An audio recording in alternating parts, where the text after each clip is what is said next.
യേശു ആരിലും വലിയവൻ വലിയവൻ. യേശു യേശു ആരിലും വലിയവൻ വലിയവൻ. ആരിലും വലിയവൻ വലിയവൻ. സൗഖ്യദായകൻ പാപമോചകൻ. സൗഖ്യദായകൻ പാപമോചകൻ. യേശുവേകരക്ഷകൻ. യേശുവേകരക്ഷകൻ. കരുണാമയൻ സ്നേഹഗായകൻ. കരുണാമയൻ സ്നേഹഗായകൻ.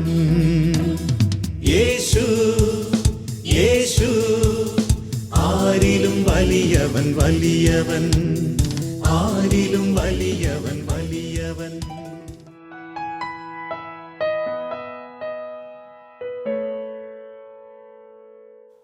ഹല്ലേലൂയ.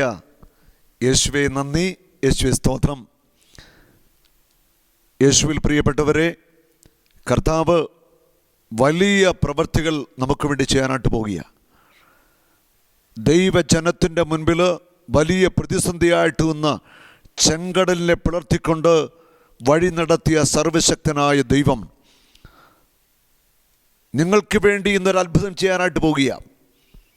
ഈ വചനം കേട്ടുകൊണ്ടിരിക്കുമ്പോൾ തന്നെ നിങ്ങളുടെ മുൻപിൽ അടയ്ക്കപ്പെട്ട വാതിലുകൾ കർത്താവ് തുറക്കാനായിട്ട് പോകുക. ഈ ശുശ്രൂഷയിൽ പങ്കെടുക്കുന്ന ഓരോ വ്യക്തികളും ആത്മീയമായിട്ടും ഭൗതികമായിട്ടും ജീവിതത്തിൻ്റെ എല്ലാ മേഖലകളിലും അനുഗ്രഹിക്കപ്പെടാനായിട്ട് പോകുക. ഉറപ്പാണ്, വലിയ അനുഗ്രഹങ്ങൾ ദൈവം നിങ്ങളുടെ മേൽ ചൊരിഞ്ഞുകൊണ്ടിരിക്കുക. സങ്കീർത്തനം 30:2 ഇങ്ങനെ പറയുന്നു: എൻ്റെ ദൈവമായ കർത്താവേ, ഞാൻ അങ്ങയുടെ നിലവിളിച്ചപേക്ഷിച്ചു, അവിടുന്ന് എന്നെ സുഖപ്പെടുത്തുകയും ചെയ്തു. ഞാൻ എൻ്റെ ദൈവമായ കർത്താവിനോട് നിലവിളിച്ച് അപേക്ഷിച്ചു, അവിടുന്ന് എന്നെ സുഖപ്പെടുത്തി. നമുക്ക് സൗഖ്യം ആവശ്യമുണ്ട്. നമ്മുടെ ശരീരത്തിനും മനസ്സിനും ആത്മാവിനുമൊക്കെ സൗഖ്യം ആവശ്യമുണ്ട്. നമ്മുടെ ശരീരത്തിന് രോഗം ബാധിക്കുമ്പോൾ പലരും നിരാശയിലേക്കും പ്രതീക്ഷ നഷ്ടപ്പെട്ട അവസ്ഥയിലേക്കും കടന്നു പോകാറുണ്ട്. ഒരിക്കലും അങ്ങനെ ആവാനായിട്ട് പാടില്ല. വലിയ പ്രതീക്ഷയോടെ, വലിയ പ്രത്യാശയോടെ നമ്മൾ ദൈവത്തെ വിളിച്ചപേക്ഷിക്കണം. ദൈവത്തെ വിളിച്ചപേക്ഷിക്കുമ്പോൾ അവൻ്റെ പുത്രനായ യേശു ക്രിസ്തുവിൻ്റെ നാമത്തിൽ സൗഖ്യത്തിൻ്റെ ശക്തി നമ്മിലേക്ക് ഒഴുകും. ഞാൻ എൻ്റെ കർത്താവിനോട് വിളിച്ചപേക്ഷിച്ചു, അവിടുന്ന് എന്നെ സുഖപ്പെടുത്തുകയും ചെയ്തു. ഈ വചന ശുശ്രൂഷയിൽ ഇപ്പോൾ പങ്കെടുക്കുന്ന നിങ്ങൾ ഓരോരുത്തരും നിങ്ങളുടെ ജീവിത പ്രശ്നം എന്തുമാവട്ടെ, രോഗങ്ങൾ എത്ര കഠിനമാവട്ടെ, അവിടെ സ്വർഗത്തിൻ്റെ ഒരിടപെടൽ, ദൈവശക്തിയുടെ ഒരു ഇടപെടൽ സംഭവിക്കാനായിട്ട് പോകുക. സങ്കീർത്തനം 30:11 ഇങ്ങനെ പറയുന്നു: അവിടുന്ന് എൻ്റെ വിലാപത്തെ ആനന്ദ നൃത്തമാക്കി മാറ്റി.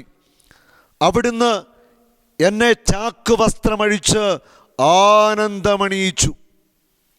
അതായത് എൻ്റെ വിലാപത്തെ അവിടുന്ന് ആനന്ദ നൃത്തമാക്കി മാറ്റാനായിട്ട് പോകുക. മാരകമായ രോഗത്തിൽ നിന്ന് സൗഖ്യം പ്രാപിച്ച് എഴുന്നേൽക്കുന്നവരിതാ ആനന്ദിച്ചു ദൈവത്തെ സ്തുതിക്കുകയാണ്. വലിയ തകർച്ചകളിൽ നിന്ന് എഴുന്നേറ്റ് വരുമ്പോൾ ഇതാ ദൈവത്തെ പാടി സ്തുതിക്കുക, ആരാധിക്കുകയാണ്. നിന്റെ വിലാപത്തെ അവിടുന്ന് ഇന്ന് ആനന്ദ നൃത്തമാക്കി മാറ്റാനായിട്ട് പോവുക. നിന്റെ വിലാപത്തിൻ്റെ നാളുകൾക്ക് ഒരന്ത്യം കർത്താവ് കുറിക്കും. എന്നും ദുഃഖത്തിൻ്റെയും വിലാപത്തിൻ്റെയും കണ്ണുനീരിൻ്റെയും നാളുകളല്ല, ആനന്ദത്തിൻ്റെയും സന്തോഷത്തിൻ്റെയും ഉയർച്ചയുടെയും അഭിവൃദ്ധിയുടെയും സൗഖ്യത്തിൻ്റെയും ഒക്കെ നാളുകൾ നിൻ്റെ ജീവിതത്തിലേക്ക് ഇതാ കടന്നു വന്നു കഴിഞ്ഞിരിക്കുക. ഹല്ലേലൂയ.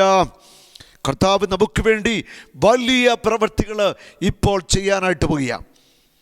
അപ്പസ്തോല പ്രവർത്തനം 3-ാം അധ്യായത്തിൽ നാം വായിക്കുകയാണ്: പത്രോസും യോഹന്നാനും ഒരു ദിവസം 9-ാം മണിക്കൂറിലെ പ്രാർത്ഥനയ്ക്ക് ദേവാലയത്തിലേക്ക് പോവുകയായിരുന്നു. 9-ാം മണിക്കൂറിലെ പ്രാർത്ഥനയ്ക്ക് പത്രോസും യോഹന്നാനും ദേവാലയത്തിലേക്ക് പോവുകയായിരുന്നു. അപ്പോൾ പത്രോസും യോഹന്നാനും ദേവാലയത്തിൽ കൃത്യമായ സമയത്ത് പോകുമായിരുന്നു പ്രാർത്ഥനയ്ക്ക് വേണ്ടി. ആ ദേവാലയത്തിലേക്ക് അവർ പ്രാർത്ഥനയ്ക്ക് 9-ാം മണിക്കൂറിലെ പ്രാർത്ഥനയ്ക്ക് പോകുമ്പോൾ ആ ദേവാലയത്തിൻ്റെ പടിപ്പുരവാതിക്കൽ ഒരു മനുഷ്യൻ, മുടന്തനായ ഒരു മനുഷ്യൻ കിടക്കുന്നത് കാണുകയാണ്. അനേക വർഷങ്ങളായിട്ട് ദേവാലയത്തിൻ്റെ പടിപ്പുരവാതിക്കൽ ഭിക്ഷയാചിക്കുന്നൊരു മനുഷ്യൻ. ആ ദേശവാസികളൊക്കെ, ആ ദേവാലയത്തിൽ പോകുന്നവരൊക്കെ ആ വ്യക്തിയെ കണ്ടിട്ടുണ്ട്. ഒരുപക്ഷെ ഇതിനു മുൻപ് ഈ അപ്പസ്തലന്മാർ ഈ വ്യക്തിയെ കണ്ടിട്ടുണ്ടാവാം. പന്തക്കുസ്ത അനുഭവത്തിലൂടെ അതിശക്തമായ പരിശുദ്ധാത്മാവിൻ്റെ കൃപാവരങ്ങൾ പ്രാപിച്ച പത്രോസും യോഹന്നാനും ദേവാലയത്തിലേക്ക് പോവുകയാണ്. അവരുടെ ജീവിതത്തിൻ്റെ ഭാഗം തന്നെയായിരുന്നു പ്രാർത്ഥന എന്ന് പറയുന്നത്. നമ്മുടെ ജീവിതത്തിൻ്റെ ഭാഗമായിട്ട് പ്രാർത്ഥന മാറേണ്ടിയിരിക്കുന്നു. ഏതൊരു വ്യക്തി പ്രാർത്ഥന ഇഷ്ടപ്പെടുന്നോ, പ്രാർത്ഥിക്കാൻ ദൈവത്തോട് ചേർന്നിരിക്കുന്നോ, അവരിലേക്കാണ് ദൈവത്തിൻ്റെ ശക്തി നിറയുന്നത്. എത്രമാത്രം ദൈവത്തോട് ചേർന്നിരിക്കുന്നോ അത്രമാത്രം ദൈവാത്മാവിൻ്റെ ശക്തി നിന്നിലേക്ക് നിറയും. പ്രാർത്ഥനയുടെ മനുഷ്യനെയാണ് ദൈവം ശക്തമായിട്ട് ഉപയോഗിക്കുന്നത്. പ്രാർത്ഥിക്കുന്ന വ്യക്തികളെ മാത്രമേ ദൈവത്തിന് തൻ്റെ ഉപകരണങ്ങളാക്കി മാറ്റുവാനായിട്ട് സാധിക്കത്തുള്ളൂ. നമ്മുടെ പ്രാർത്ഥനയെ തോൽപ്പിക്കുവാൻ, മടിപ്പിക്കുവാൻ, പ്രാർത്ഥനയിൽ നിന്ന് പിന്തിരിപ്പിക്കുവാൻ സാത്താൻ നിരന്തരമായിട്ട് പണിയെടുത്തുകൊണ്ടിരിക്കുക.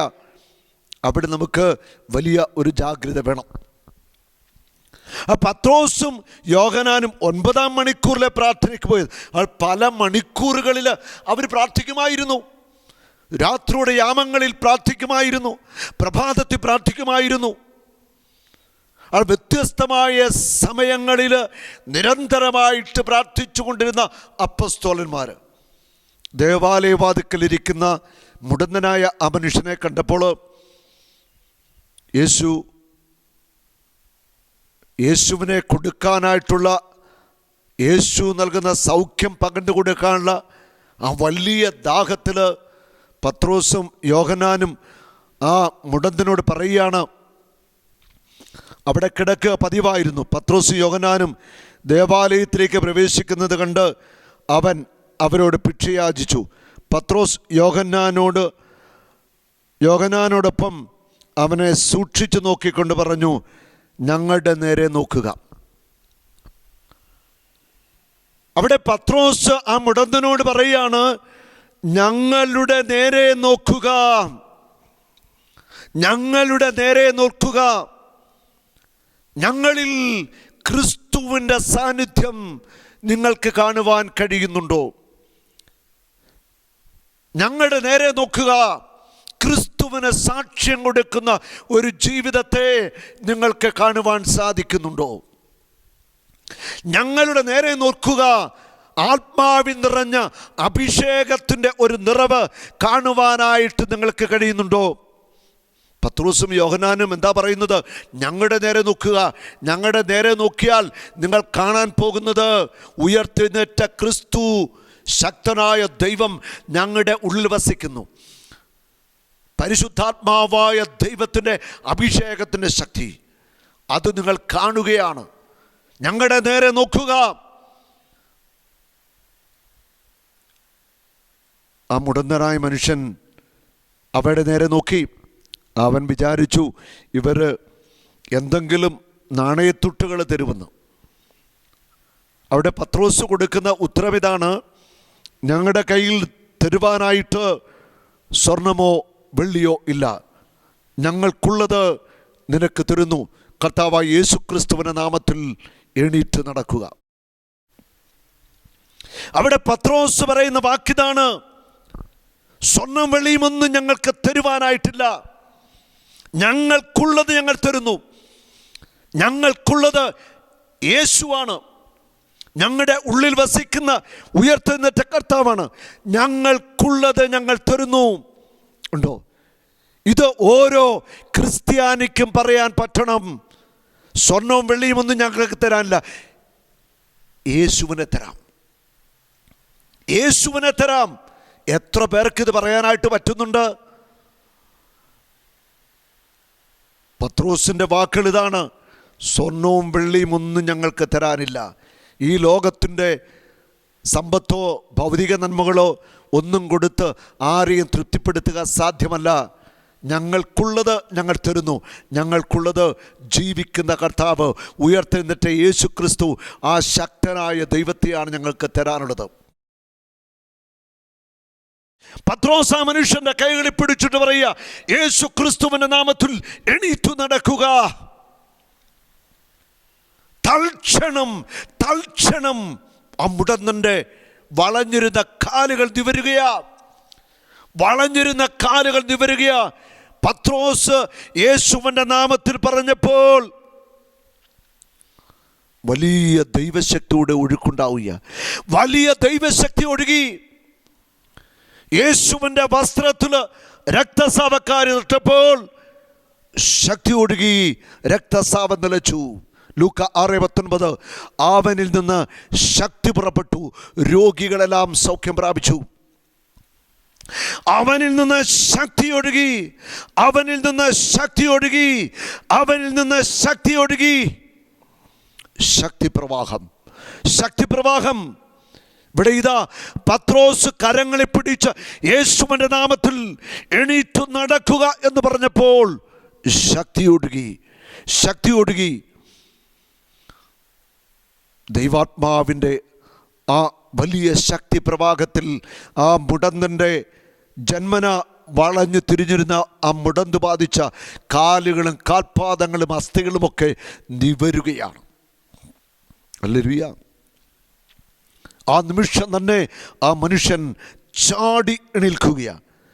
ഈ മുടന്തനായ മനുഷ്യനോട് പത്രോസൊക്കെ പറയുന്നുണ്ട്, ഞങ്ങളുടെ നേരെ നോക്കുക എന്ന് പറഞ്ഞപ്പോൾ ആ മുടന്തൻ വിചാരിച്ചത് എന്താണെന്നറിയാമോ? സൂക്ഷിച്ച് നോക്കിക്കൊണ്ട് പറഞ്ഞു, ഞങ്ങളുടെ നേരെ നോക്കുക. എന്തെങ്കിലും കിട്ടുമെന്ന് പ്രതീക്ഷിച്ച് അവരെ നോക്കി.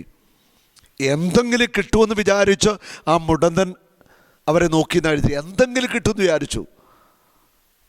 പക്ഷെ അവന് കിട്ടേണ്ടത്, അവന് ഏറ്റവും ആവശ്യമുള്ളത് അവൻ്റെ സൗഖ്യമായിരുന്നു. ആ സൗഖ്യം കർത്താവ് യേശുവിൻ്റെ നാമത്തിൽ അവിടെ ലഭിക്കുകയാണ്. യാക്കോബ് എഴുതിയ ലേഖനത്തിൽ 5:15 പറയുന്നുണ്ട്, വിശ്വാസത്തോടെയുള്ള പ്രാർത്ഥന രോഗിയെ സുഖപ്പെടുത്തും. വിശ്വാസത്തോടെയുള്ള പ്രാർത്ഥന രോഗിയെ സുഖപ്പെടുത്തും. കർത്താവ് അവനെ എഴുന്നേൽപ്പിക്കും. ആ കർത്താവ് രോഗിയെ എഴുന്നേൽപ്പിക്കണമെങ്കിൽ പ്രാർത്ഥിക്കുന്ന ആളിന് വിശ്വാസം വേണം, രോഗിക്കും വിശ്വാസം വേണം.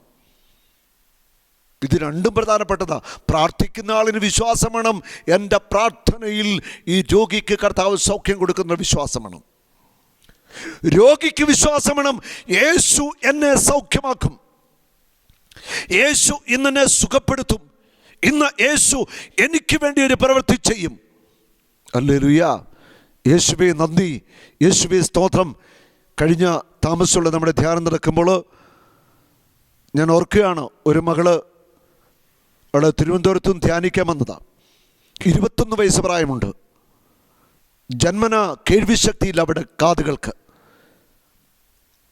അവിടെ വലതു ചെവിക്ക് ജന്മന കേൾവിശക്തിയില്ല. ബൈ ബർത്തിലെ കേൾവിശക്തിയില്ലാത്ത കാത്. യേശുവിൻ്റെ നാമത്തിൽ ആ കാതുകളെ തൊട്ട് ഒന്ന് സ്പർശിച്ച നിമിഷം തന്നെ ജന്മനാ കേൾവിശക്തിയില്ലാത്ത കാതിനെ കർത്താവ് തുറന്ന് വലിയൊരു അത്ഭുതം ചെയ്തു. ആ വിശ്വാസത്തോടെയുള്ള പ്രാർത്ഥന രോഗിയെ സുഖപ്പെടുത്തും. ഇത് ഉറപ്പാണ്. കർത്താവ് ഇന്നും ജീവിക്കുന്നു. അതിൻ്റെ വ്യക്തമായ ഉറപ്പുള്ള അതിനുള്ള തെളിവാണ് ഓരോ രോഗശാന്തിയും. ആരൊക്കെ എതിർത്താലും, ആരൊക്കെ വെല്ലുവിളിച്ചാലും, ആരൊക്കെ നിഷേധിച്ചാലും ഇന്നും യേശുക്രിസ്തുവിന്റെ നാമത്തിൽ അത്ഭുതങ്ങളും അടയാളങ്ങളും രോഗശാന്തികളും നടക്കും, നടന്നിരിക്കും. കാരണം യേശു ഇന്നും ജീവിക്കുന്നു. അവൻ്റെ വചനത്തിന് മാറ്റമല്ല, അവൻ്റെ ശക്തിക്ക് കുറവ് സംഭവിച്ചിട്ടില്ല. അവൻ്റെ നാമത്തിൽ വലിയ പ്രവൃത്തികൾ ഇന്നും സംഭവിച്ചിരിക്കും. ഹല്ലേലൂയ. നിങ്ങൾ വിശ്വസിച്ചാലും ഇല്ലെങ്കിലും യേശുവിന്റെ നാമത്തിൽ അത്ഭുതങ്ങളും അടയാളങ്ങളും രോഗശാന്തികളും സംഭവിച്ചിരിക്കും. Hallelujah, hallelujah. അവൻ ജീവിക്കുന്ന കർത്താവാണ്, അവൻ ജീവിക്കുന്ന ദൈവമാണ്, അവൻ സർവശക്തനാണ്. ഉയർത്തെഴുന്നേറ്റ പിതാവായ ദൈവത്തിൻ്റെ വലതുഭാഗത്ത് ഉപവിഷ്ടനായിരിക്കുന്ന ആ പരിശുദ്ധനായ ദൈവത്തിൻ്റെ നാമത്തെ ആര് വിളിക്കുന്നോ അവർക്ക് സൗഖ്യമുണ്ട്, അനുഗ്രഹമുണ്ട്, അഭിഷേകമുണ്ട്, ഉയർച്ചയുണ്ട്, നന്മയുണ്ട്. എല്ലാം അവൻ വാരിക്കോരി തന്നിരിക്കും. Hallelujah, hallelujah. അവൾ വിശ്വാസത്തോടെയുള്ള പ്രാർത്ഥന രോഗിക്ക് പൂർണ്ണമായ സൗഖ്യം നൽകും. നിങ്ങൾ വിശ്വസിക്കണം, കർത്താവ് എന്നെ സൗഖ്യമാക്കും, എനിക്ക് വേണ്ടി കർത്താവ് ഒരു പ്രവൃത്തി ചെയ്യും. ഹല്ലേലൂയ. മുടന്തനായ ആ മനുഷ്യൻ കാലുകൾ ബലം പ്രാപിച്ച് എഴുന്നേൽക്കുക. പത്രോസ് പ്രാർത്ഥിച്ച നിമിഷം തന്നെ വളഞ്ഞിരുന്ന കാലുകൾ നിവരുകയാണ്. മുടന്തൻ കുതിച്ചു ചാടി എണീറ്റു. വചനം പറയാണ്, അവൻ കുതിച്ചു ചാടി എണീറ്റു. അവൻ കാലുകളിൽ എഴുന്നേറ്റു നിന്നു, കാലുകൾ ഉറപ്പിച്ചു, കാലുകളിൽ ബലം പ്രാപിച്ചു നിന്നു. അവൻ കുതിച്ചു ചാടിക്കൊണ്ട് ദൈവത്തെ സ്തുതിക്കുവാനായിട്ട് തുടങ്ങി. ഹല്ലേലൂയ. അവൻ കുതിച്ചു ചാടിക്കൊണ്ട് ദൈവത്തെ സ്തുതിക്കുവാൻ തുടങ്ങി. സൗഖ്യം കിട്ടിയപ്പോൾ ജന്മനാ മുടന്തനായ ആ മനുഷ്യന് നിയന്ത്രിക്കാൻ പറ്റിയില്ല. അവന് ഉച്ചത്തിൽ സ്തുതിക്കുകയാണ്. കുതിച്ച് ചാടി ദൈവത്തെ സ്തുതിച്ച് അങ്ങോട്ട് മഹത്വപ്പെടുത്തുന്നതായിട്ട് നമ്മൾ വചനത്തിൽ കാണുകയാണ്. Hallelujah, hallelujah. കർത്താവിന് അസാധ്യമായിട്ട് ഒന്നുമില്ലല്ലോ. അവനെല്ലാം സാധിക്കും. എല്ലാം സാധ്യമാക്കുന്നവൻ ഇത് നിസ്സാരമാ. ഒരു മുടന്തനെ സൗഖ്യമാക്കുക എന്നുള്ളത്. അവൻ ദൈവത്തെ സ്തുതിച്ചുകൊണ്ട് ദേവാലയത്തിൽ പ്രവേശിച്ചു. അവൻ ദൈവത്തെ സ്തുതിക്കുന്നത് കണ്ട്, കുതിച്ചു ചാടുന്ന കണ്ട് ദേവാലയത്തിലുണ്ടായിരുന്നവരെല്ലാവരും അവനെ ഉറ്റുനോക്കുക. ദേവാലയത്തിൽ വന്നിരുന്നവര് നിരന്തരമായിട്ട് കാണുന്ന കാഴ്ചയാ. ദേവാലയത്തിൻ്റെ സുന്ദര കവാടത്തിങ്കലിരുന്ന് ഈ മുടന്തൻ ഭിക്ഷയാചിക്കുന്ന കാഴ്ച. ഇപ്പോൾ ഇതാ ആ മുടന്തൻ ദേവാലയത്തിൽ കുതിച്ചു ചാടിക്കൊണ്ട് ദൈവത്തെ സ്തുതിക്കുന്ന കാഴ്ച അവിടെ കണ്ണുകൾക്ക് വിശ്വസിക്കാനാവാത്ത വണ്ണമുള്ളൊരു കാഴ്ച, അവിശ്വസനീയമായൊരു കാഴ്ച അവിടെ കണ്ണുകൾക്ക് മുമ്പിൽ കാണുക. ദൈവത്തെ സ്തുതിക്കുന്ന, ആർത്തു സ്തുതിക്കാണ്. ജനമെല്ലാം ദൈവത്തെ സ്തുതിച്ച് മഹത്വപ്പെടുത്തുന്ന വലിയൊരു കാഴ്ച അവിടെ വചനം പറയുന്നു. അവന് സംഭവിച്ച കാര്യത്തെക്കുറിച്ച് അവരെല്ലാവരും അത്ഭുത സ്തബ്ധരായി തീർന്നു. അവരെല്ലാവരും അത്ഭുതപ്പെട്ടു പോയി. Hallelujah, hallelujah. കർത്താവ് ഇന്നും നമ്മെ അത്ഭുതപ്പെടുത്തുന്ന പ്രവൃത്തികൾ ചെയ്യും. ഇന്നിപ്പോൾ നമ്മുടെ ഏകദിന കൺവെൻഷൻ നടത്തുന്ന ചിറ്റടിയിലെ ഏകദിന ശുശ്രൂഷ കഴിഞ്ഞതേ ഉള്ളൂ. ആരാധനയുടെ അവസാനം കർത്താവ് വലിയൊരു അത്ഭുത പ്രവൃത്തി ചെയ്തു. കണ്ണിന് കാഴ്ച നഷ്ടപ്പെട്ട തങ്കമ്മ എന്ന പേരുള്ള സഹോദരി, 6 മാസമായി 2 കണ്ണിൻ്റെ കാഴ്ച നഷ്ടപ്പെട്ട ആ സഹോദരിയെ ഭർത്താവ് സ്റ്റേജിലേക്ക് കൊണ്ടുവന്നു. പ്രാർത്ഥിച്ച നിമിഷം തന്നെ ആ മകളുടെ കണ്ണുകൾ കർത്താവ് തുറന്നു. ആ അത്ഭുത സൗഖ്യത്തിൻ്റെ സാക്ഷ്യം നമുക്ക് കണ്ട് ദൈവത്തെ മഹത്വപ്പെടുത്താം. അതായത് ഈ സഹോദരിയുടെ തങ്കമ്മ എന്ന് പറയുന്ന ഈ സഹോദരിയുടെ 2 കണ്ണിൻ്റെയും കാഴ്ച നഷ്ടപ്പെട്ടു പോയതാണ്. നിങ്ങൾ എവിടെ നിന്ന് വരുന്നു? വെള്ളരിക്കുണ്ട്. കാസർഗോഡ് നിന്ന് വരികയാണോ? എൻ്റെ ഈശോയെ, ഇങ്ങോട്ട് കയറുന്നത് കാസർഗോഡ് നിന്ന് ഇവിടെ ഇന്ന് വന്നതാണ് കേട്ടോ. ഹല്ലേലൂയ. അമ്മച്ചിക്ക് എത്ര നാളായി കാഴ്ചയൊക്കെ പോയിട്ട്? ഇപ്പം 6 കൊല്ലമായി കണ്ണ് അസുഖം തുടങ്ങിയിട്ട്. ഇപ്പം പൂർണ്ണമായിട്ട് പോയിട്ട് ഒരു 5-6 മാസമായി. 6 മാസമായി കാഴ്ച പോയിട്ട്. ഷുഗർ കണ്ടുവാൻ കൂടിയല്ലേ? ഷുഗർ കൂടുതലായിട്ട് അങ്ങനെ സംഭവിച്ചു. ഒരു കണ്ണ് മധുരയിൽ ഓപ്പറേഷൻ ചെയ്താണ്. ആ, അത് ശരി, പോകാൻ പറ്റിയില്ല. അങ്ങനെ അങ്ങനെ കാഴ്ച പോയി അല്ലേ? ഓക്കെ. തങ്കമ്മ എന്ന പേരല്ലേ? തങ്കമ്മ എന്ന് കർത്താവ് പേര് വിളിച്ച് ഇവിടെ സ്റ്റേജ് കയറ്റിയാണോ? ആണോ? ഓക്കെ. ഇന്ന് ഇവിടെ വന്നിട്ട് നിങ്ങൾ എന്നെ രാവിലെ കണ്ടായിരുന്നോ? ഇല്ല. അമ്മച്ചി രാവിലെ വന്ന് എന്നെ കാണുമോ? പേര് പറയുകയും ചെയ്തു? ഇല്ല. നമ്മൾ ഇവിടെ അധികം കാണുകയാണോ? അതെ. ഉണ്ടോ? ശാലൂമിൽ അമ്മച്ചി എന്നെ കണ്ടിട്ടുണ്ട്. ഹല്ലേലൂയ. ഞങ്ങൾ തമ്മിൽ നേരിട്ട് കാണുകയോ ഈ തങ്കമ്മെന്ന് ചേച്ചിയായിട്ട് സംസാരിക്കുകയൊന്നും ഞാൻ ചെയ്തിട്ടില്ല. കർത്താവിൻ്റെ ആത്മാവ് പേര് പറഞ്ഞു ഞാൻ വിളിച്ചതാണ്. ഹല്ലേലൂയ. പരിശുദ്ധാത്മാവ് വെളിപ്പെടുത്തും. ഈ അമ്മച്ചിയുടെ കണ്ണുനീരിനൊരു ഉത്തരം കൊടുക്കും. ഞങ്ങളെല്ലാവരും ഒന്ന് കരമെത്തി പിടിച്ച് ഈ അമ്മച്ചിയുടെ ഷുഗർ ഒന്ന് കുറയുവാൻ, ഷുഗർ ഒന്ന് മാറുവാൻ, ഈ കണ്ണിന് കാഴ്ച കിട്ടാൻ നമുക്കൊന്ന് പ്രാർത്ഥിക്കാം. എല്ലാവരും പ്രാർത്ഥിച്ചേ. യേശുവേ, ഞങ്ങളെല്ലാവരും വലിയ സ്നേഹത്തോടെ ഈ അമ്മയെ അനുഗ്രഹിച്ചു പ്രാർത്ഥിക്കുന്നു. കർത്താവേ, അങ്ങ് എത്രയോ കാരുണ്യവാൻ. അങ്ങയുടെ പരിശുദ്ധ രക്തം ഈ അമ്മയുടെ രക്തത്തിലൂടെ ഒഴുകട്ടെ. പരിശുദ്ധ രക്തം ഈ രക്തത്തിലൂടെ ഒഴുകട്ടെ. ഷുഗർ നോർമൽ ആവട്ടെ യേശുവിന്റെ നാമത്തിൽ. പാൻക്രിയാസ് പ്രവർത്തിക്കട്ടെ, കിഡ്നികൾ പ്രവർത്തിക്കട്ടെ യേശുവിന്റെ നാമത്തിൽ. ഷുഗർ നോർമൽ ആവട്ടെ, ഡയബറ്റിക്സ് വിട്ടുമാറട്ടെ, അത്ഭുത രോഗശാന്തി ലഭിക്കട്ടെ യേശുവിന്റെ നാമത്തിൽ. കണ്ണിന്റെ കാഴ്ച മടങ്ങി വരട്ടെ യേശുവിന്റെ നാമത്തില്. കണ്ണിന്റെ കാഴ്ച മടങ്ങി വരട്ടെ. തലച്ചോറിൽ നിന്ന് കണ്ണുകളിലേക്കുള്ള ഞരമ്പുകൾ സൗഖ്യമാവട്ടെ.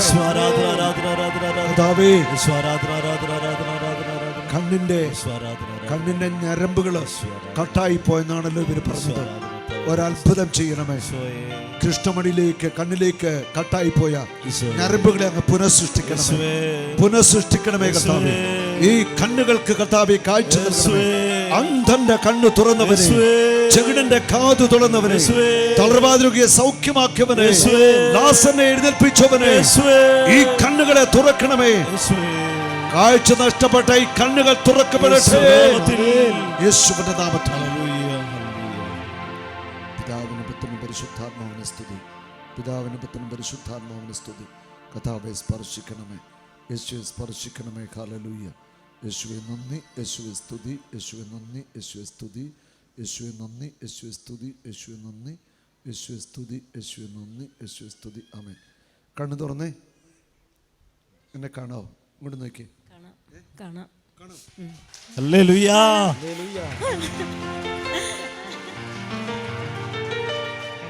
ഹല്ലേലൂയ. ഈ സ്തുതിപ്പ് പോരാ കേട്ടോ. ഈ സ്തുതിപ്പ് പോരാ. ഹല്ലേലൂയ. ഹല്ലേലൂയ. എൻ്റെ കയ്യിൽ എത്ര വിരലുണ്ട്? 5.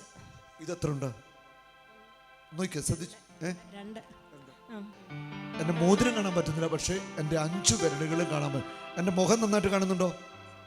ഉണ്ട്. ഈ പൂവിൻ്റെ കളർ എന്ന് പറയാവോ? ചുമല. കൈയടിച്ച് കർത്താവിനെ ഒന്ന് സ്തുതിച്ചേ. കരമുയർത്തിന്ന് വിളിച്ചേ യേശുവേ.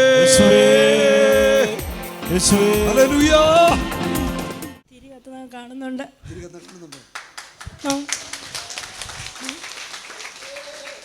സന്തോഷമായോ? 26-ാം തീയതി മധുരയ്ക്ക് ഒന്നുകൂടെ ചെല്ലണമെന്ന് പറഞ്ഞിട്ടുണ്ട്. 26-ാം തീയതി മധുരയ്ക്ക് ഒന്നുകൂടെ പോയി എന്നെ ഓപ്പറേഷൻ ട്രീറ്റ്മെൻ്റ് ചെയ്ത് ഈശോ തൊട്ട് കേട്ടോ ഈ കാഴ്ച പൂർണ്ണതയിലേക്ക് വരും. കർത്താവിന് നന്ദി പറഞ്ഞു. Praise the Lord. സന്തോഷമായില്ലേ? ആരാ സൗഖ്യം തന്നത്? ഈശോയ്ക്ക് നന്ദി. കർത്താവായ യേശുവേ, അങ്ങയുടെ പരിശുദ്ധ നാമത്തിൽ പ്രാർത്ഥിക്കുന്നു. അന്ധന്മാർ കാണട്ടെ, ചെകിടന്മാർ കേൾക്കട്ടെ, തളർവാതിരുകൾ എണീറ്റ് കിടക്കട്ടെ. യേശു ക്രിസ്തുവിൻ്റെ നാമത്തിൽ അത്ഭുതങ്ങൾ സംഭവിക്കട്ടെ. കർത്താവെ, ഇപ്പോൾ ശാലോം ടെലിവിഷനിലൂടെ ഈ ശുശ്രൂഷയിൽ പങ്കെടുത്ത മുഴുവൻ വ്യക്തിയുടെ മേലും അങ്ങയുടെ അത്ഭുതമായ ദൈവശക്തിയുടെ പ്രവാഹമുണ്ടാവട്ടെ. യേശു ക്രിസ്തുവിൻ്റെ നാമത്തിൽ അത്ഭുത രോഗശാന്തികൾ, അടയാളങ്ങൾ സംഭവിക്കട്ടെ. ഊമന്മാർ സംസാരിക്കട്ടെ യേശുവിൻ്റെ നാമത്തിൽ. മുടന്തന്മാർ നടക്കട്ടെ യേശുവിൻ്റെ നാമത്തിൽ. തളർവാതിലുകൾ എണീറ്റ് നടക്കട്ടെ യേശു ക്രിസ്തുവിൻ്റെ നാമത്തിൽ. നടുവ് നട്ടലൊക്കെ സൗഖ്യമാവട്ടെ. ക്യാൻസർ വിട്ടുമാറട്ടെ. മാനസിക രോഗികൾ യേശുനാമത്തിൽ സൗഖ്യം പ്രാപിക്കട്ടെ. ഓട്ടിസം ബാധിച്ച കുഞ്ഞുങ്ങൾ യേശു നാമത്തിൽ സൗഖ്യം പ്രാപിക്കട്ടെ. അത്ഭുതങ്ങൾ യേശുവിൻ്റെ നാമത്തിൽ സംഭവിക്കട്ടെ. പിതാവേ, അങ്ങയുടെ പുത്രനായ യേശു ക്രിസ്തുവിൻ്റെ നാമത്തിൽ പ്രാർത്ഥിക്കുന്നു. യേശുവേ, അങ്ങയുടെ മുറിവേറ്റ കരം ഇപ്പോൾ രോഗിയുടെ മേൽ വയ്ക്കണമേ. അത്ഭുത രോഗശാന്തികൾ, അടയാളങ്ങൾ ഇപ്പോൾ യേശുവിൻ്റെ നാമത്തിൽ സംഭവിക്കട്ടെ. യേശുവേ നന്ദി, യേശുവേ സ്തോത്രം. അങ്ങ് വലിയ അത്ഭുതങ്ങൾ, സൗഖ്യങ്ങൾ വർഷിച്ചതിനെ ഓർത്ത് നന്ദി പറയുന്നു. എല്ലാ മഹത്വവും യേശുവിന്. Praise the Lord. ആമേൻ. ആരിലും വലിയവൻ വലിയവൻ യേശു, യേശു. ആരിലും വലിയവൻ വലിയവൻ, ആരിലും വലിയവൻ വലിയവൻ.